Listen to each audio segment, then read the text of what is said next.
ఒక ప్రముఖ సంగీత దర్శకుడు ఒక ట్యూన్ని చేసి దీనికి సరిపోయే సిచ్యువేషన్ ఉన్న దమ్మున్న సినిమా కథను ఎవరైనా తీసుకురాగలరా అంటూ సవాల్ విసిరితే ఆ ట్యూన్ విన్న దర్శకుడు ఆ రాగంలో నిమగ్నమైపోయి ఆ పాట మైకల్లో పడిపోయాడు.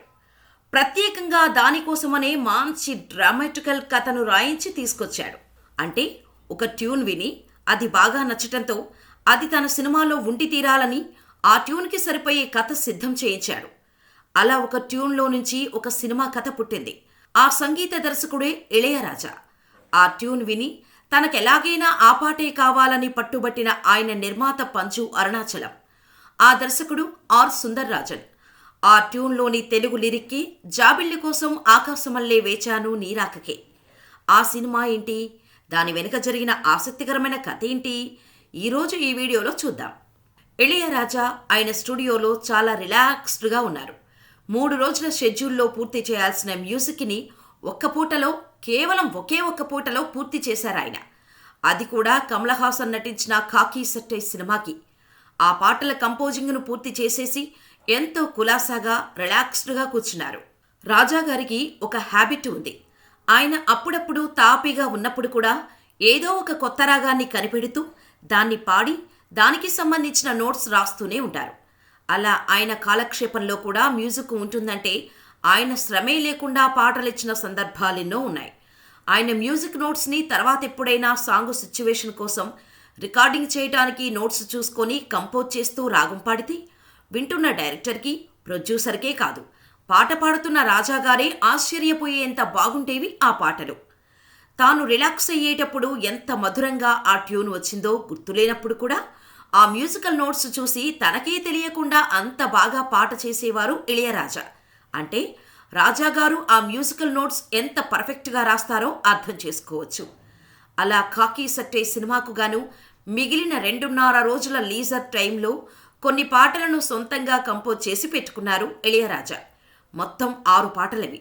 వింటే చెవిలో తేనె పోసినట్టు అనిపించి నేరుగా గుండెకు హత్తుకుంటాయా పాటలు. అంత వినసొంపైన ట్యూన్లతో వచ్చాయవి. వాటిని ఆయన సాధారణ సినిమాలకు ఇవ్వదలుచుకోలేదు. మంచి పొటెన్షియాలిటీ ఉన్న కథతో ఎవరైనా వస్తే తప్ప ఆ 6లో ఒక్క రాగాన్ని కూడా రాజాగారు వాడదలుచుకోలేదు. అంత స్పెషల్గా వాటిని ట్రీట్ చేశారాయన. ఆ సాంగ్స్ని నోట్స్ రాసి కంపోజ్ చేస్తూ రికార్డ్ చేసి భద్రపరిచి రెడీగా పెట్టుకున్నారు ఇళయరాజా. ఒకరోజు అనుకోకుండా ప్రముఖ నిర్మాత పాటల రచయిత అయిన పంజు అరుణాచలం వేరే ఏదో సినిమా పని మీద రాజాగారిని కలిశారు.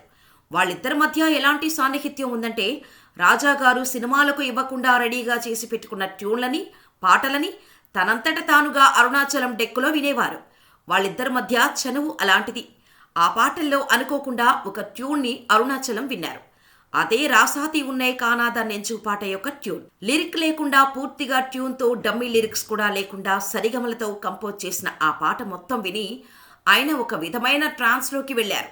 ఇంతలో రాజాగారు వచ్చారు. ఆ రోజు రాజాగారికి, అరుణాచలం గారికి సినిమాకి సంబంధించిన సన్నివేశాల గురించి ర్యాండమ్గా చర్చలు జరిగాయి. మామూలుగా మ్యూజిక్ డైరెక్టర్తో చర్చిస్తే అందులో ఉన్న డెప్త్ని ఒక రాగంతో మరింత ఎలివేట్ చేస్తారు వాళ్ళు. ఇక ఇళయరాజా గారితో స్టోరీ డిస్కషన్ అంటే మరో స్థాయిలో ఉంటుందని ప్రత్యేకంగా చెప్పనక్కర్లేదు. ఆ డిస్కషన్ని ఆ పాట విన్న తర్వాత తనకొచ్చిన ఆలోచనల గురించి. ఆ పాట విని ఆ ట్రాన్స్లో ఉన్న పంజు అరుణాచలం ఎంతో ఎక్సైట్ అయి ఏది ఏమైనా సరే ఈ పాట నాకు కావాలి రాజా అని అడిగారు. అప్పుడు రాజాగారు చెప్పారు, మిగిలిన 5 పాటలు వినండి, ఆ తర్వాత మీ నిర్ణయం చెప్పండి. చాలా ర్యాండమ్గా కంపోజ్ చేసిన పాటలవి అని. కానీ పంజు అరుణాచలం తనకు ఆ పాటే కావాలని పట్టుబట్టారు. కానీ ఇళయరాజా మిగిలిన ట్యూన్లు కూడా వింటే మీరు ఏ పాట ఎంచుకోవాలో తెలియక తికమక పడతారు, అంత బాగుంటాయి ఆ పాటలు అంటూ కంపేర్ చేశారు. దానికి అరుణాచలం సరేనని మొత్తం 6 పాటలు విన్నారు. అన్నీ కూడా రత్నాల్లాంటి పాటలు. కానీ తనకి ఆ 6లో మొదటి విన్న జాబిల్లి కోసం ట్యూన్ మాత్రం విపరీతంగా నచ్చిందని దానిని తనకివ్వమని కోరారు. ఈ ట్యూన్కి సరిపోయే పర్ఫెక్ట్ సిచ్యువేషన్ ఉన్న దమ్మున్న సినిమా కథ మీ దగ్గరుందా? లేదా అలాంటి కథను తీసుకురాగలరా? మీరు గనక తీసుకొస్తే ఇస్తాను. అలాంటి స్పెషల్ కథకి ఈ పాటనిస్తాను.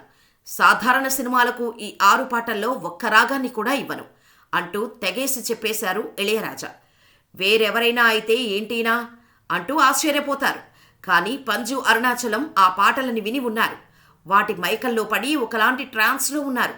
అప్పుడు ఇలా నిర్ణయించుకున్నారాయన, ఇళయరాజా చెప్పింది కరెక్టే, ఇలాంటి స్పెషల్ పాటలు ఎప్పుడో చాలా అరుదుగా వస్తుంటాయి, వదులుకోకూడదని ఆయనకి అనిపించింది. కానీ ఆయన దగ్గర కథ లేదు, రిజిస్టర్ చేయించుకున్న టైటిల్ మాత్రమే ఉంది. అది వైదేహి కాత్తిరుందాళ్. అంటే దానర్థం వైదేహి ఎదురు చూసింది అని. ఎప్పటినుంచో తన దగ్గరున్న టైటిల్ అది. ఈ టైటిల్ని ఆల్రెడీ హిట్ అయిన పాటలో ఉన్న వాక్యం నుంచి తీసుకున్నారు.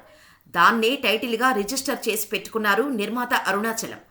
మూండ్రు దైవంగల్ అనే సూపర్ హిట్ సినిమాలో వసంతత్తిల్ ఒరు నాళై వైదేహి కాత్తిరుందాళో అనే పాటలోని వాక్యం అది. దానర్థం అందమైన వసంతకాలంలో ఒకరోజు వైదేహి నీ కోసం ఎదురు చూసింది అని. ఇప్పుడు దీనికి కథ కావాలి. వెంటనే తన తర్వాతి సినిమాకి ఫిక్స్ చేసిన డైరెక్టర్ ఆర్ సుందర్రాజన్ని పిలిపించారు అరుణాచలం. ఆయన ఆగమేఘాల మీద రాజాగారి స్టూడియోకి వచ్చారు. జరిగిన విషయం తెలుసుకొని పాటలు విన్నారు. ఇప్పుడు ఆయన ముందున్న సవాల్ ఏంటంటే, నిర్మాతకు నచ్చిన ట్యూన్కి సరిగ్గా సరిపోయేలాంటి కథ కావాలి. ఒక దర్శకుడు ఇంతకంటే ఛాలెంజింగ్ సిచ్యువేషన్ ఏముంటుంది? ఆ 6 పాటలు ఎంత మెలోడియస్గా ఉన్నాయో కథ కూడా అంతే మెలోడియస్గా రావాలని కథ రాశారు దర్శకుడు సుందర్రాజన్. వైదేహి అనే అమ్మాయి కోసం ఎదురు చూసే భగ్న ప్రేమికుడి కథ. కానీ తన భర్త కోసం వేచి ఉండే వైదేహి అనే ఆడపిల్ల కథ. ప్రేమ అనే ఎమోషనల్లో విచిత్రమైన డ్రామా కలిసిన కథ. నేరేషన్ విని ఇళయరాజా స్టన్ అయిపోయారు. అరుణాచలం కోరిన ట్యూన్లు ఆయనకిచ్చేశారు. దాంతో విజయకాంత్ని హీరోగా తీసుకున్నారు. కథ ప్రకారం హీరోది సాఫ్ట్ రోల్, కానీ కెప్టెన్ విజయకాంత్ది యాక్షన్ హీరో ఇమేజ్. అయినా కానీ కథ నచ్చటంతో ఈ సినిమాతోనే యాక్షన్ హీరోగా ఉన్న తన ఇమేజ్ని పూర్తిగా మార్చుకుని తనని తాను నిరూపించుకోవాలని ఫిక్స్ అయ్యారు విజయకాంత్. 1980ల టైంలో దీపావళికి రజనీకాంత్ సినిమా నల్లవనుక్కు నల్లవన్, మలయాళ డబ్బింగ్ సినిమా అయిన మై డియర్ కుట్టి చేతన్ 3Dలు గట్టి పోటీ ఇచ్చినా కానీ వైదేహి కాత్తిరుందాళ్ అనే ఈ సినిమా తమిళనాట 75 సెంటర్లలో 100 రోజులు ఆడి రికార్డు సృష్టించింది. ఇదే సినిమా తెలుగులో 1986లో మంచి మనసులు పేరుతో రీమేక్ అయింది. ఇప్పటికీ ఆ సినిమాలో జాబిల్లి కోసం ఆకాశమల్లే పాట ఎంతో మంది కాలర్ ట్యూన్గా వినపడుతోందంటే రాజాగారి సంగీతంలో ఉన్న మాయ ఎన్ని జనరేషన్లు మారినా కానీ ప్రేక్షకుల మనసులను కట్టిపడేస్తోంది.